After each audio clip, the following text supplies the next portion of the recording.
Gente, eu vou ver uma trend com a minha irmã e com a minha sobrinha. A minha sobrinha já tá preparada e a minha irmã já tá aqui tensa. Mas aí já vamos começar.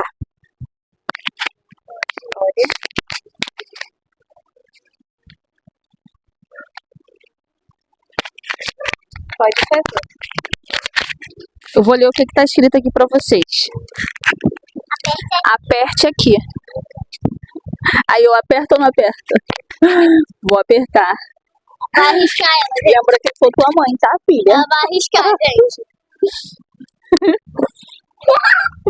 Meu Deus! Olha, mãe. O que você tem pra dizer dessa trend? Você esqueceu que eu sou tua mãe?